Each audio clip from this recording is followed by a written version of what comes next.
There we go. So this first slide, it's very hard to see, but at the very bottom, there's a little girl. Her name is Sakina, and she's got a hammer. Maybe you can see that hammer. And she's pounding on something, and then the children surrounding are carrying pictures. And to the left is Ali. And Ali, after the Uvalde massacre, had gotten in touch with me, and he said, Kathy, how can we give comfort to the parents of those children that were killed? And he's a young Afghan, and his own brother was killed in the war, and he's had so much disappointment and struggle through a time of war. But I said, Ali, do you remember the day you and the young people buried the toy guns? Those are all young street kids, child laborers. And they found every gun they could get their hands on, and they buried them. And then on top of that, they planted a tree. And I said, Ali, that's the message that people all around the world are hungry for. Now, the truth is that actually in Afghanistan, there are explosives, big ones, real ones, scattered all across the land, buried under the ground, causing deaths of innocents every day.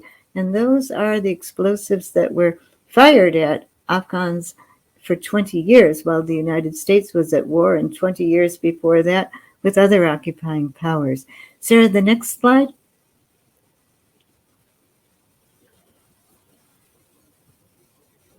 Sarah, could you advance to the next slide? Oh, okay. And so because of the destruction in Afghanistan, you see that man walking through rubble. Many people tried to flee.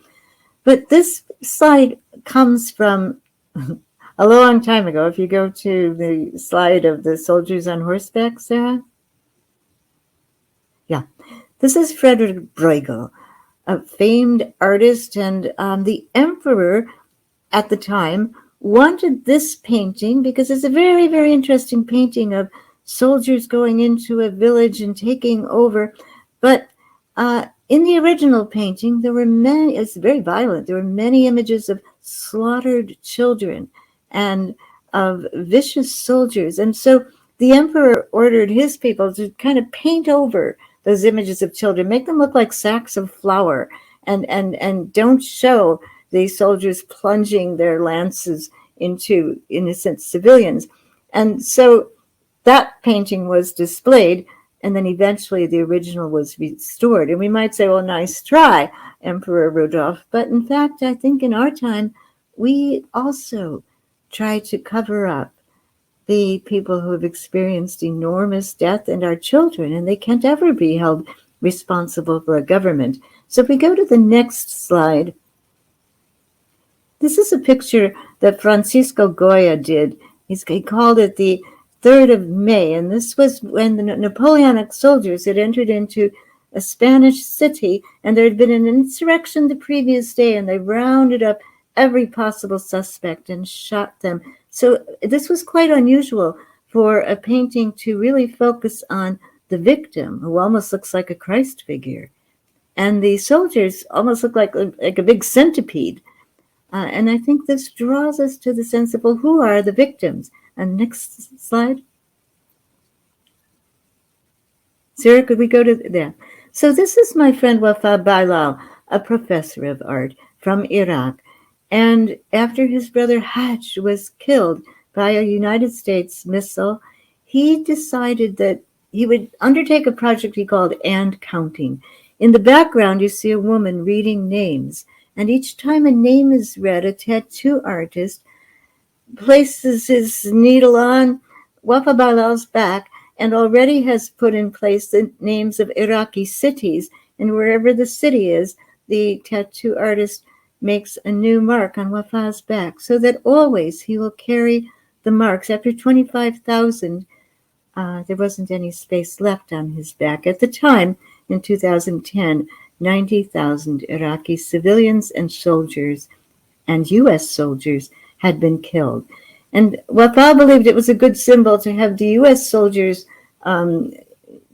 dots on his back visible. The others can only be seen with an infrared light, because he felt that so many of the Iraqis were really invisible to other people. Could we go to the next slide? This is a little girl who was an Afghan refugee. Her parents couldn't survive in Afghanistan. They fled over to Pakistan. And then there was an aerial bombardment in the North Waziristan area, and the parents were killed along with two of her siblings.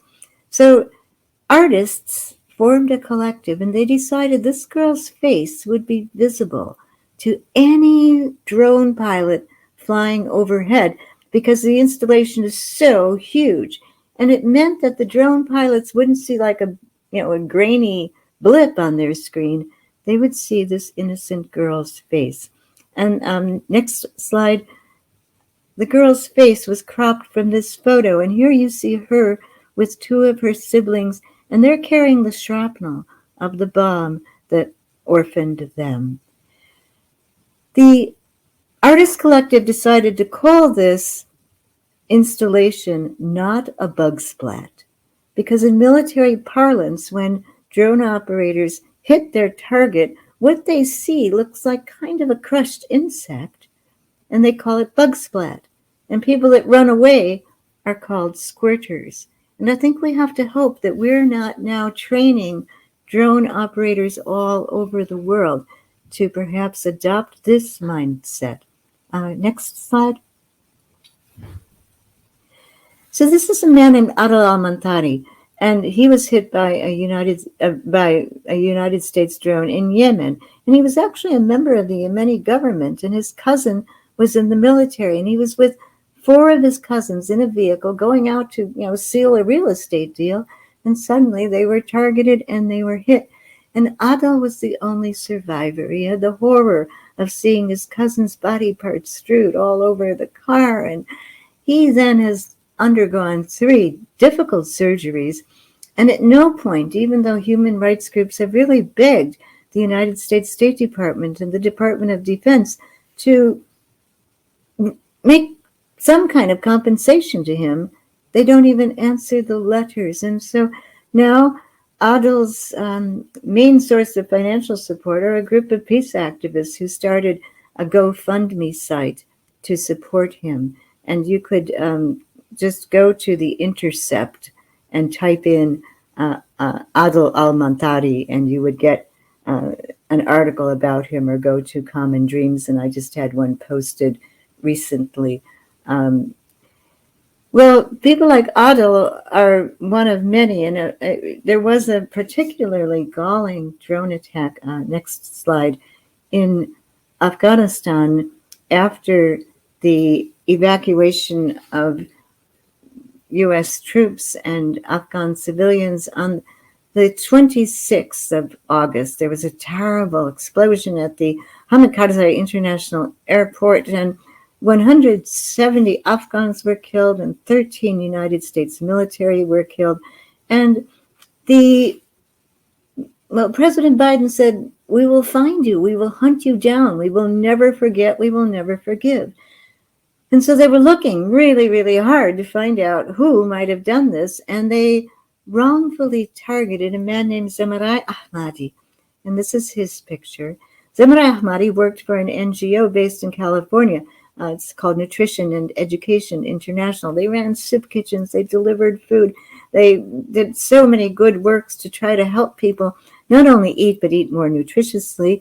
And he had a car. And in all my 27 visits to Afghanistan, honestly, I never met anybody who owned a car. So he was constantly doing favors for people.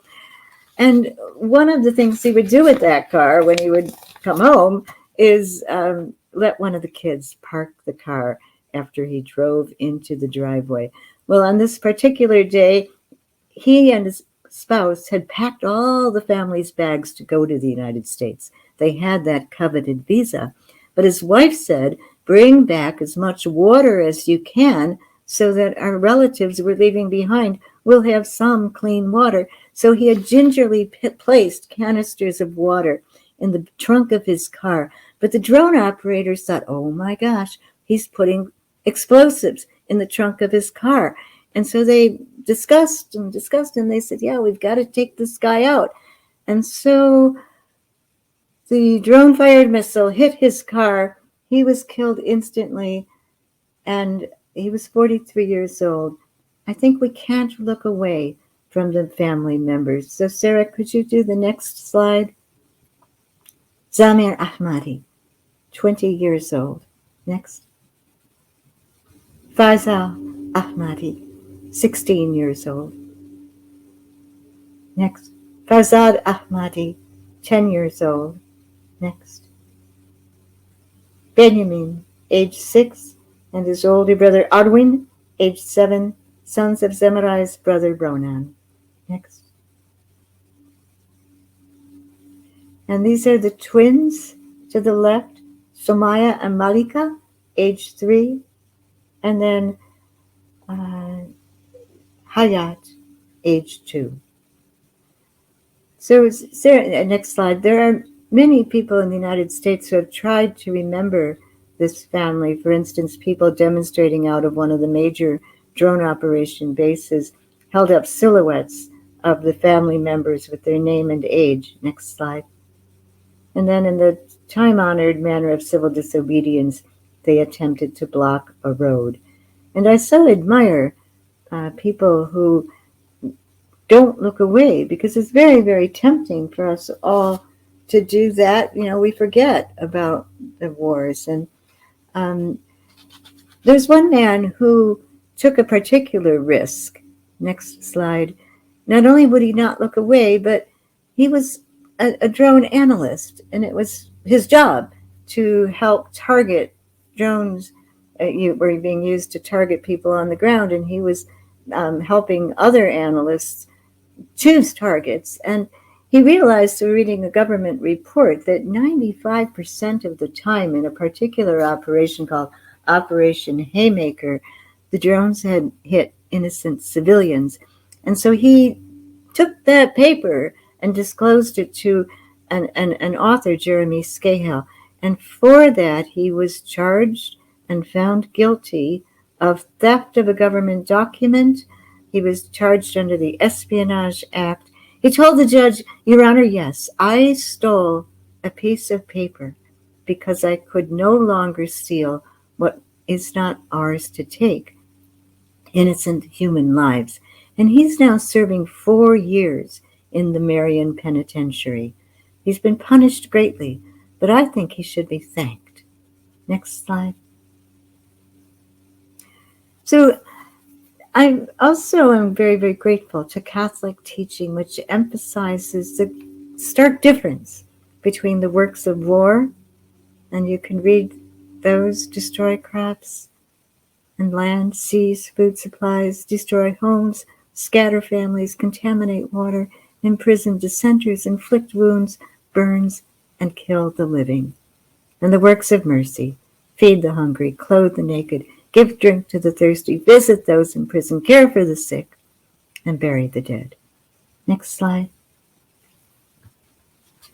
Next slide. So this is a time-honored tradition that's engraved into the Isaiah wall. When shall come the day when people will beat their swords into plowshares and their spears into pruning hooks?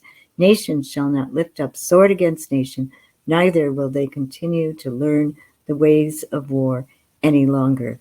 Well, who does benefit from war? Who does continue trying to learn the ways of war? These next 3 slides show the graphs. Next slide, Sarah, thanks.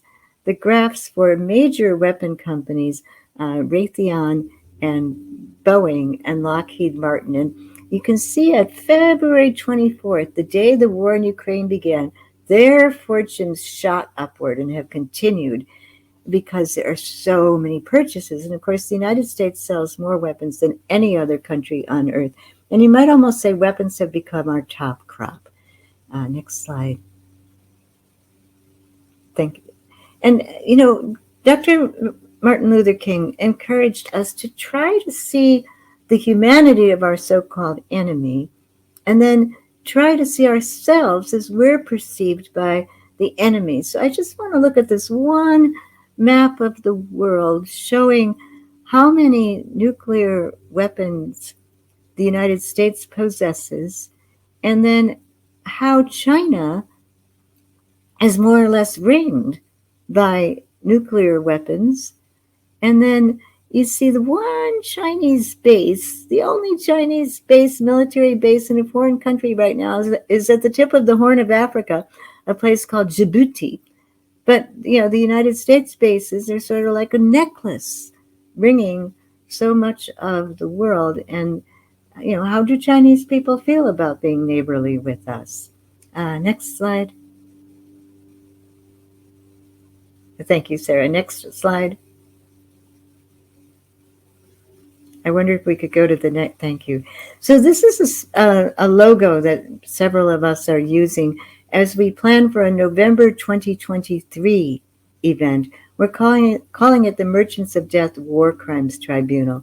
And we want to hold those major corporations, Boeing, Lockheed, and Raytheon, responsible, accountable for their war crimes, and do that through having testimony from the victims, from people who've survived being maimed or orphaned or bereaved or displaced in countries like Yemen, Afghanistan, Iraq, Gaza, Somalia, and there are so many other countries. So if anybody would like to be involved with that, I'll put my email address in the chat, and we would be very, very pleased to welcome you. And then the last slide that I'd like to show is actually a sound slide. You could find this at the Smithsonian Museum. At the very, very end of World War I, at the 11th minute of the 11th hour of the 11th day of the 11th month, the order had been given for the guns to go silent. And so they were indeed silenced. But there's an incredible exchange of gunfire and explosion right up until that final moment. And then there's a period of silence on this tape. And then I ask you to listen very, very carefully. Now, I hope that it'll be possible to hear this. Sarah, if you, when you did screen share, we're also able to hit sound sharing.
Thank you.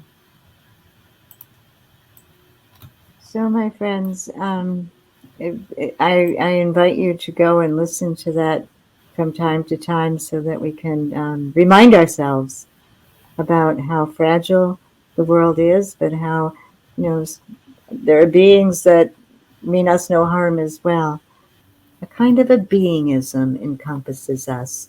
And we're so fortunate to have the teachings that say, love your enemy and pray for those who persecute you.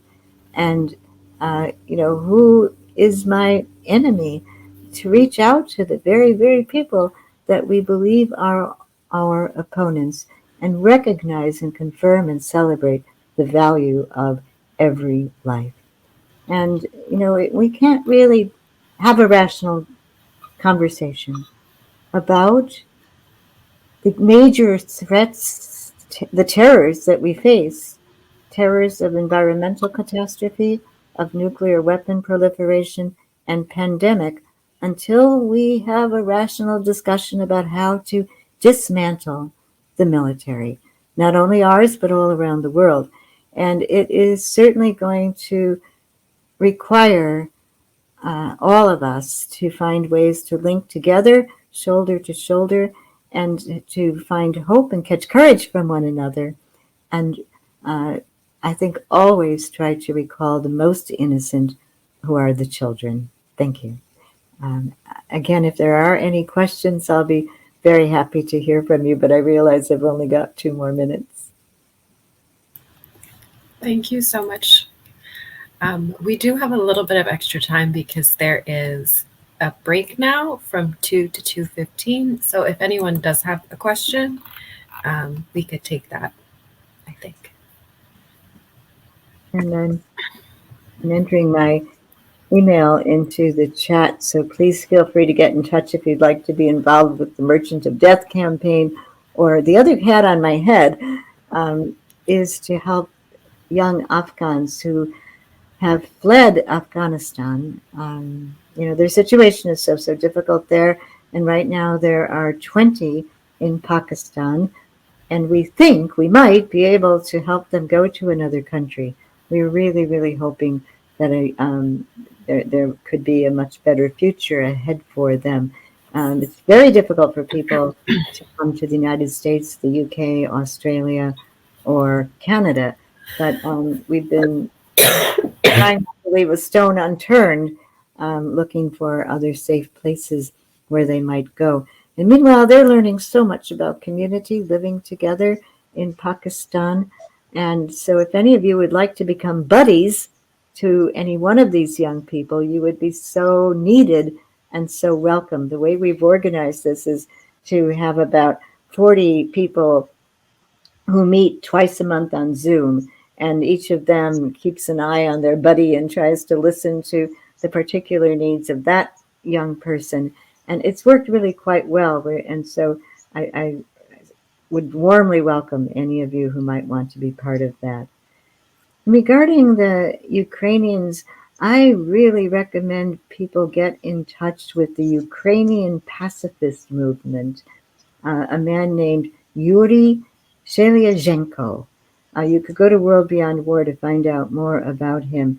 And he's very bright, and he's very, very aware of what the Ukrainians face, but he doesn't believe that prolonging the war is going to bring them greater security. And particularly right now, the nuclear reactor at Zaporizhia is a threat that could lead to a huge cataclysm. And so he's calling on people to consider going over to Ukraine and joining people there to try to help with a civilian, an unarmed civilian defense campaign that would assist the International Atomic Energy Association people who very bravely are there trying to keep that area demilitarized and protected. Um, and I realize that when people are trapped and they are targeted, they understandably experience tremendous fear. But I believe that we need now to urge people to ask world leaders to emphasize getting to the off ramp using negotiation, dialogue, start talks, and de emphasize language of threat or constant demonization. Um, I also urge people to listen to Pope Francis. Um, how are we doing with time, Sarah? We have about hit the end. There are a few questions in the chat, which I will read to you. We are actually over time, but the session will remain open for a few minutes longer. So if you want to answer any of these. Okay, well, I see the one, Kathy. What works of art on war peace have been brainstormed that you know of and not yet done? Um, well, there are quite a few works of art pertaining to war and peace that I haven't mentioned. Certainly, Picasso's Guernica is one of them.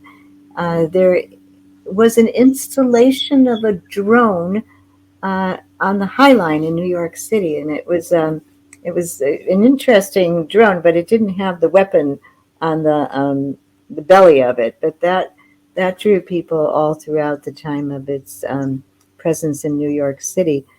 Uh, there's also a an image that my friend Paul Chen, who just got a MacArthur Genius Grant awarded to him, created. It's a kind of a multicolored pastel neon cartoon version of just a beautiful scene of birds and trees and sunshine, and then post-war the trees are all naked and drooping and the birds are dead, and it's a withering sort of scene. And so I think that that's one that's always been meaningful for me. Paul Chan, Paulchan, and of course, yes, through music there are many, many songs. Uh, and I am myself particularly keen on Irish music that protests against wars. And I see that Joey Garrity is mentioning Brothers in Arms by Dire Straits. Um, Sarah, that's Paul Chan, Chan. Thank you. Um, I wonder if anybody else would want to contribute in the chat any particular music or artwork that moves them.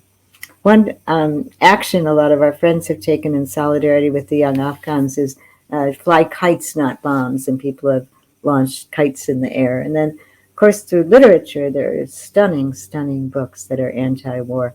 I'll just type in one that's maybe not so well known, War Trash. It's a novel from a Chinese author, and then also When We Were Orphans,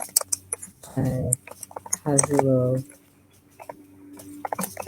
Ishiguro. Um,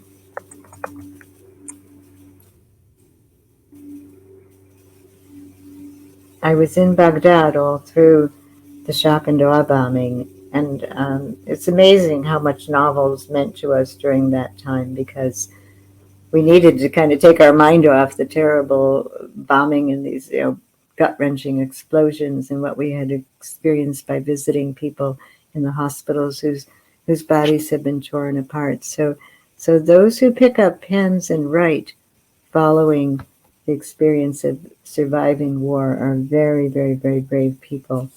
Um, uh, and likewise, those who create very moving films. I think there's a recreation now of All Quiet on the Western Front that's coming out.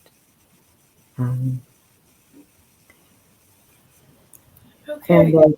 And If wanted to there are overtake any my more, time, so if there are any more questions, people can feel free to ask those now, and then whenever you are ready, we will be. Oh yes, War Trash, When We Were Orphans. Okay, I will just copy your email address down again to the bottom. And how does one save the chat? So the chat will be automatically saved. You can also, if you want to save it yourself, you can Control A in the here. Yeah, copy and paste while your cursor is in the chat area. Great, But thank you so much. if you manage to misplace it, we will be getting a copy of all the chats from all of the sessions. So Okay. Well,